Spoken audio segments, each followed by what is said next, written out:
الحمد لله حمدا كثيرا طيبا مباركا فيه. اللهم لك الحمد حتى ترضى، ولك الحمد إذا رضيت، ولك الحمد بعد الرضا.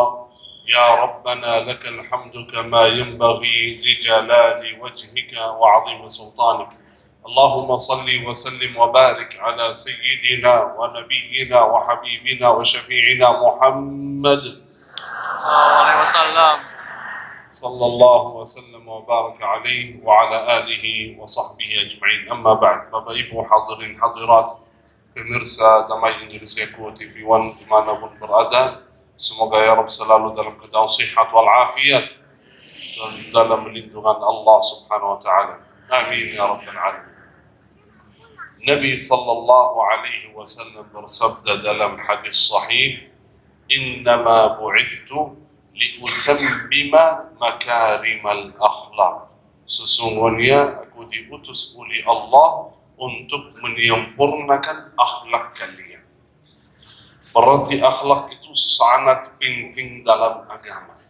Akhlak itu artinya menjaga hablum minan nas. Sering kita dengar hablum minallah wa hablun minan nas. Hablum minallah itu adab dan akhlak terhadap Allah. Hablum minan nas, akhlak dan beradab sesama manusia.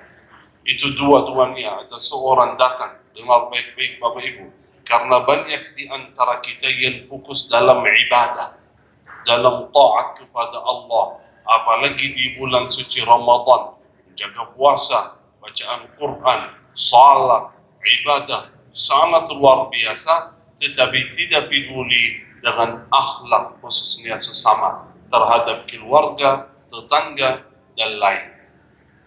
Ada seorang datang di zaman Rasulullah sallallahu alaihi wasallam, lalu beliau bertanya, "Ya Rasulullah, ma aktsaru ma yudkhilun nas al-jannah?" Apa yang membuat manusia masuk surga? Rasulullah menjawab, "Qal taqwallah wa husnul khuluq." Taqwa kepada Allah dan husnul khuluq. Taqwa kepada Allah itu taat, hak Allah. Husnul khuluq itu hak manusia. Wajib menjaga dua-duanya. Karena kalau tidak menjaga akhlak, itu mulai kehancuran umat. Kalau akhlaknya hilang, sudah mulai umat itu hilang. Kalau akhlaknya rendah, udah posisi umat jadi rendah. Karena itu kata ulama, kalau ingin menghancurkan umat, mulai dengan 3 hal. Kalau ingin menghancurkan peradaban umat, mulai dengan 3 hal. Yang pertama, merendahkan, merusak keluarga-keluarga. Mulai dari orang tua, merendahkan posisi orang tua. Jadi anak tidak begitu menghormati, menghargai orang tua. Itu mulai dari mana? Mohon maaf, sumbernya dari media. Anak-anak jadi tidak begitu menghormati, menghargai orang tua. Itu mulai merusak akhlak. Berarti kalau kita merusak posisi orang tua, itu mulai merusak akhlak umat.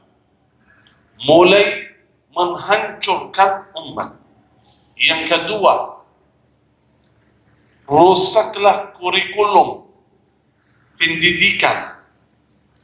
Karena anak-anak itu generasi mulai dari pendidikan, di madrasah, di sekolah. Kalau kurikulum diganti, diubah, ya itu merusak akhlak anak-anak. Berarti yang kedua, atau merusak kurikulum pendidikan. Yang ketiga, meremehkan, merendahkan posisi guru. Al-muallim, guru yang selalu mengajarkan kebaikan kepada anak-anak dan generasi. Kalau anak-anak tidak begitu menghormati, menghargai gurunya, jadi biasa-biasa, itu teladan baik kita. Guru, ustadz, bukan hanya agama, di sekolah dimanapun itu contoh baik untuk anak-anak. Kalau merusak kehormatan, merendahkan nilai guru, itu mulai merusak akhlak umat. Karena itu tiga hal ini mulai merusak peradaban umat mulai dengan ini. Karena itu hati-hati. Ada beberapa poin, beberapa sifat, Bapak Ibu, hati-hati. Usahakan hindari dari sifat-sifat itu. Kalau punya sifat itu berarti kita sendiri sudah mulai hancur di sisi Allah Subhanahu wa Ta'ala. Saya baca ayat yang menjelaskan sifat-sifat itu bagi seorang beriman. Allah Subhanahu wa Ta'ala berfirman dalam Al-Quran di surat Al-Hujurat, A'udzu billahi minasy syaithanir rajim. Bismillahirrahmanirrahim. Ya ayyuhalladzina amanu la yaskhar qaumun min qaumin 'asa an yakunu khairan minhum wala nisa'un min nisa'in 'asa an yakunna khairan minhum ولا تلمزوا أنفسكم ولا تنابزوا بالألقاب بئس الاسم الفسوق بعد الإيمان ومن لم يتب فأولئك هم الظالمون يا أيها الذين آمنوا اجتنبوا كثيرا من الظن إن بعض الظن إثم ولا تجسسوا ولا يغتب بعضكم بعضا أيحب أحدكم أن يأكل لحم أخيه ميتا فكرهتموه واتقوا الله إن الله تواب رحيم صدق الله العظيم. Saya minta tolong Bapak Ibu pemirsa, karena waktunya singkat tidak bisa menjelaskan secara detail ya. Nanti tolong baca ayat itu di surat Al-Hujurat ayat 10, 11 dan 12. Belajarilah panggilan Allah bagi seorang beriman. Ya ayyuhalladzina amanu, hai orang beriman, la yaskhar qaumun min qaumin asa an yakunu khairan minhum. Yang pertama, kalau Anda orang beriman, dengar baik-baik. Jangan menolak-olak orang lain. Jangan menolak-olak kelompok lain. Jangan merasa kita lebih baik. Kalau seorang itu menghina, merendahkan, menolak-olak kaum lain, berarti merasa lebih baik dari mereka. Itu bahaya. Jangan merasa kelompok saya, pandangan saya, lebih baik daripada yang lain. Saya yang paling benar, yang lain salah. Hati-hati. Itu mulai menghancurkan peradaban dan menghancurkan persatuan umat. Kalau saya merasa paling benar, berarti yang lain salah. Dan itu kata ulama, dengar baik-baik. Kata ulama, qad ra'yi shawab yahtamilul khata. Pandangan saya itu benar. Ya boleh merasa benar, ya boleh. Tapi pandangan yang lain bisa jadi benar juga. Ra'yi shawab, pandangan saya shawab, tetapi bisa jadi salah. Pandangan orang lain salah, tapi bisa jadi benar. Artinya saya bukan benar 100%, bisa benar, bisa salah. Orang lain begitu, pandangan orang lain itu bisa salah, bisa benar. Tapi kalau merasa paling benar, berarti yang lain salah. Itu yang tidak boleh dan mulai menghancurkan umat, menghancurkan persatuan, menghancurkan akhlak. Wallahu ta'ala. Syekh Muhammad Jabir hafizahullah, semoga Allah senantiasa menjaga beliau. Host kita Mas Agung, para jamaah Masjid Al-Muslimun, para pengurus yang saya tidak sebutkan satu persatu, kaum muslimin dan muslimat, pemirsa TV One dimanapun Anda berada. Kenapa Nabi diutus untuk akhlak? Ada hadis yang mengatakan innama bu'istu liutammima makarimal akhlak. Aku diutus untuk akhlak. Itu hadis. Tapi ada ayat yang menarik.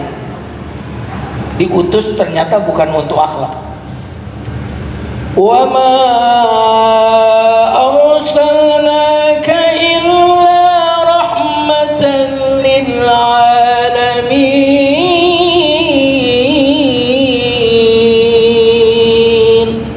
Allah. Tidaklah engkau diutus wahai Muhammad kecuali rahmat bagi alam semesta. Hadis menyebutkan diutus untuk menyempurnakan. Al-Quran mengatakan diutus untuk rahmat. Yang mana yang benar? Semuanya benar. Hah? Semuanya benar. Dua-duanya pasti Benar. Tapi apa hubungan antara rahmat dan akhlak? Apabila di masyarakat itu, di negara itu ada penipuan, gak ada akhlaknya. Betul atau tidak? Banyak pengkhianatan, apalagi pembegalan, pembunuhan, korupsi, saling tipu menipu, saling hujat menghujat. Apabila di masyarakat itu tidak ada akhlak, maka tidak mungkin turun rahmat Allah itu. Itulah mengapa ayatnya mengatakan rahmatan lil alamin, sementara hadisnya innama bu'istu. Karena itu Lailatul Qadar itu rahmat bukan? Inna anzalnahu fi lailatul qadr wa ma adraka ma lailatul qadr. Lailatul qadri khairum min alfi syahr. Lailatul Qadar lebih baik daripada 1000 bulan. Dulu Nabi dikasih tahu tanggalnya, malamnya oleh Allah. Ketika Nabi ingin memberitahukan malam keberapa itu, tiba-tiba ada sebagian sahabat Nabi yang bertengkar, meninggikan suara, saling kemudian meninggikan suara, saling maki, saling memarahi antara mereka. Lalu Nabi SAW bersabda, aku sebenarnya diberitahu tadi oleh Allah malam keberapa Lailatul Qadar itu, tapi ternyata aku dibuat lupa gara-gara pertengkaran kalian. Betul apa betul? Rumah tangga mestinya rahmat, tapi karena nggak ada akhlak menjadi laknat. Negeri yang kaya ini, yang penuh dengan berbagai macam sumber daya alam, tidak lagi menjadi rahmat ketika tiada akhlak. Tiada akhlak, tiada rahmat. Jemaah sekalian yang dimuliakan Allah Subhanahu wa taala. Tadi Mas Agung mengatakan apa sih anatomi akhlak? Anatomi akhlak itu ada dua, ada yang tidak tampak dan ada yang nampak. Ada akar, ada buah. Apa akarnya? Iman. Itu anatomi yang pertama. Adapun buahnya adalah bentuknya seluruh yang keluar dari tubuh kita, perkataan yang baik, ya kan? Bahkan apa lagi? Senyuman. Betul, senyum itu akhlak bukan?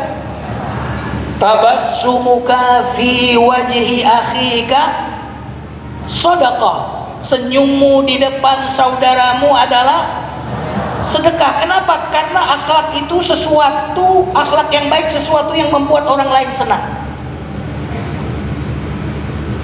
Ini luarnya. Jadi kalau orang senang sama kita, kalau orang kagum sama kita, kalau orang ingin ikut ngaji gara-gara ketemu kita, ketahuilah bahwa akhlak kita insya Allah mulia. Jika selama kita hidup, entah kita hidup 40 tahun, 50 tahun, punya tetangga, setelah kenal dengan kita, dia tidak rajin ke masjid, itu menunjukkan bahwa akhlak kita tidak baik. Setuju? Setuju? Jamaah sekalian yang dimuliakan Allah, yang dibawa oleh Nabi adalah kalimatan thayyibah. Alam tara kaifa daraballahu mathalan kalimatan thayyibah. Allah. Kalimatan thayyibatan kasyajaratin thayyibah asluha thabitun wa far'uha fis sama.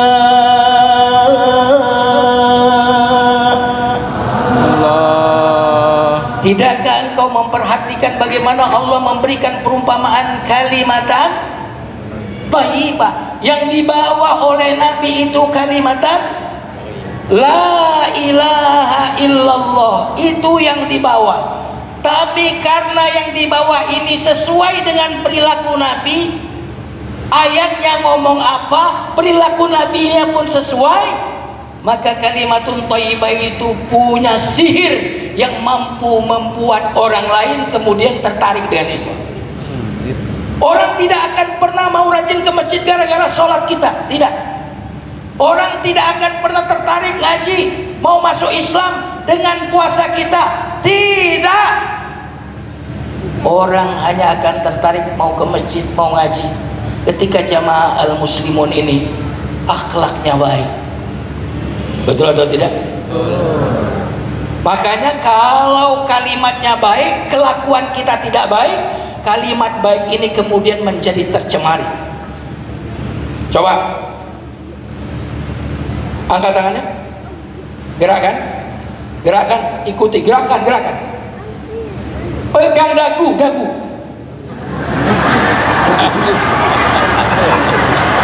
Ya, dagu mana? Kenapa megangnya jidat? Sekali lagi, angkat tangannya. Gerakan, gerakan. Lebih cepat, lebih cepat. Pegang jidat. Kenapa kok tadi saya suruh pegang dagu, pegangnya jidat? Karena ustadznya kelakuannya tidak sesuai dengan ucapannya, akhlaknya tidak sesuai. Betul apa betul? Tapi ketika satu kata yang diucapkan, tidak usah perlu banyak kata, satu kata yang diucapkan tapi kelakuan kita sesuai dengan yang kita kan, itu yang akan merubah dunia. Makanya di dalam surat Al-Ahzab Allah berfirman, Bismillahirrahmanirrahim. Laqad kana lakum fi rasulillahi uswatun hasanah. Sungguh telah ada pada diri Rasulullah tauladan yang baik. Quran adalah semesta yang berbicara, semesta Quran yang diam, Rasulullah Quran yang berjalan. Ketika kita menjadi Quran berjalan, itulah akhlak karim.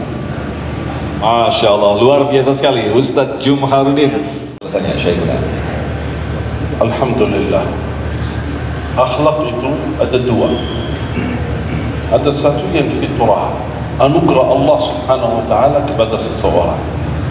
Sebagaimana ada hadis seorang sahabat yang memiliki dua sifat yang istimewa.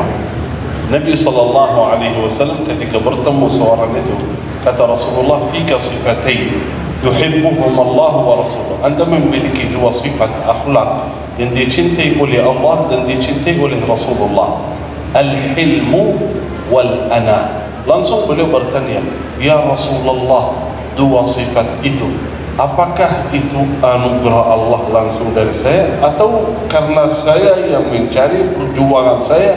Kata Rasulullah, la hiya minallah, itu anugerah Allah. Berarti banyak di antara kita yang diberikan anugerah Allah, dia berakhlak, orang yang ramah, orang yang baik, selalu senyum, ya. Ada orang yang ketika ketemu langsung begini,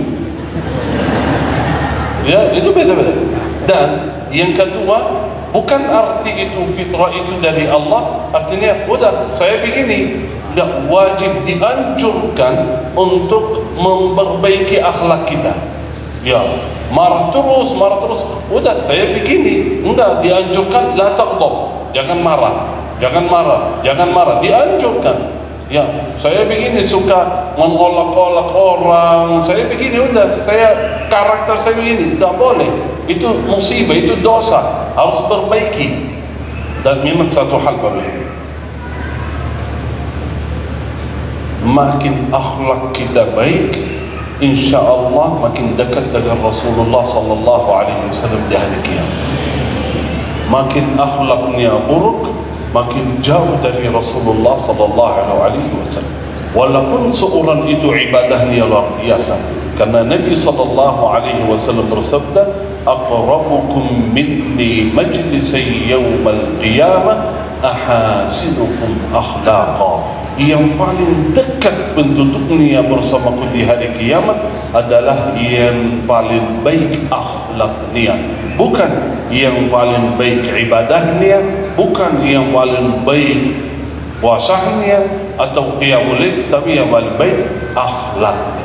Karena itu kalau masih kurang, usaha perbaiki terus akhlak kita. Dan saya minta karena pesan dari Ustaz itu luar biasa, saya boleh kasih bagian yang kedua jawaban dari Ustaz. Silakan untuk melengkapi Ustaz Juman. Subhanallah. Terima kasih Syekh Muhammad. Sebagaimana yang beliau sampaikan, memang ada akhlak yang sifatnya wahdi, laisa kasbi, anugerah, bukan karena usaha, tapi itu sangat minimal, tidak menjadi mayoritas. Rata-rata akhlak itu adalah kasbi, hasil latihan.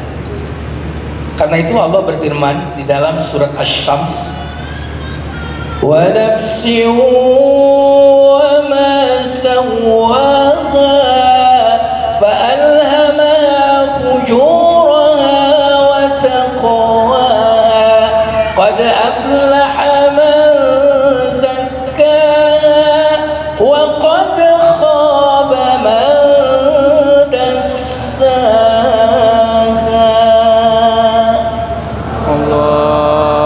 Manusia itu diberitahu yang baik itu baik. Manusia tahu kalau itu baik. Manusia itu tahu kalau dia itu buruk. Itu fitrah kalau tahu. Tahu kebaikan itu nggak hebat karena itu bawaan orang. Tetapi bagaimana menjadi orang baik? Bukan tahu baik. Betul nggak? Bu, tahu nggak uang 1 triliun? Tahu nggak? Tahu. Ya, yang penting itu bukan tahu, tapi yang penting punya. Betul atau tidak? Makanya manusia itu tahu kalau itu buruk, ketika berbuat buruk dia gelisah. Betul nggak? Kucing aja kalau nyolong tahu, kabur dia. Betul nggak? Anak-anak muda itu lihat kalau dia pacaran tempat-tempat gelap, remeng-remeng. Wa idza khalau ila syayatinihim, kalau mereka berkhalwat. Kenapa berkhalwat? Sembunyi.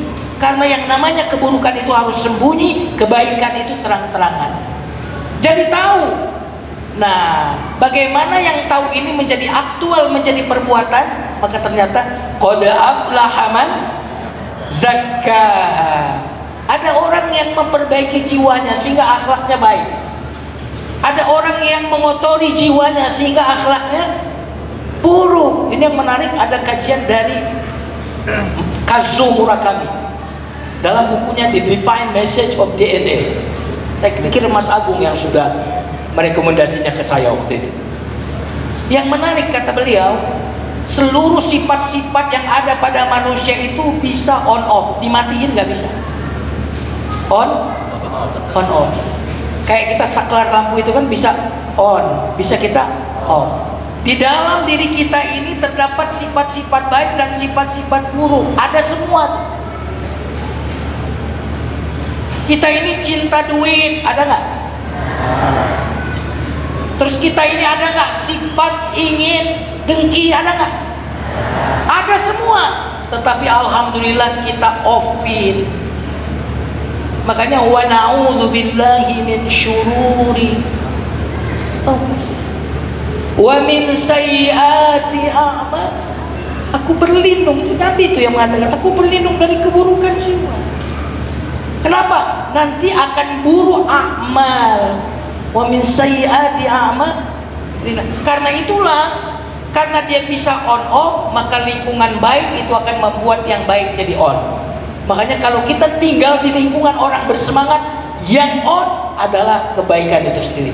Tapi ketika yang bacaan kita, tontonan kita, lingkungan kita buruk, maka yang akan on adalah kemalasan, sesuatu yang sia-sia. Itu masalah. Jadi intinya kita ini diberikan pilihan oleh Allah, begitu ya, dengan modal yang disebut dengan fitrah tadi, begitu. Baik, itu spesial bulan suci Ramadan untuk episode kali ini, dan insya Allah besok di Kamis 6 April kami akan hadir dari Masjid Darut Taqwa Krukut Limu Depok bersama Ustaz Asfar Lambu dan Habib Muhammad Syahab dengan mengangkat tema Al-Quran adalah aturan hidup manusia. Agung Izulhaq dan kerabat kerja yang bertugas serta pendukung acara ini Sarung Wadimor Terus Sarung kita mengucapkan terima kasih atas perhatian Anda. Sampai jumpa besok. Assalamualaikum warahmatullahi wabarakatuh.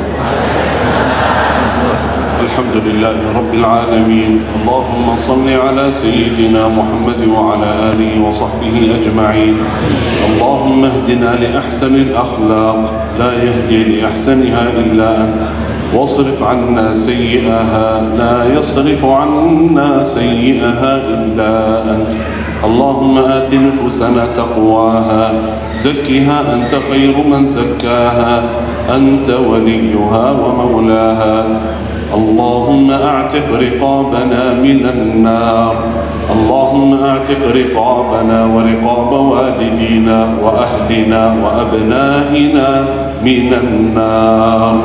ربنا آتنا في الدنيا حسنة وفي الآخرة حسنة وقنا عذاب النار.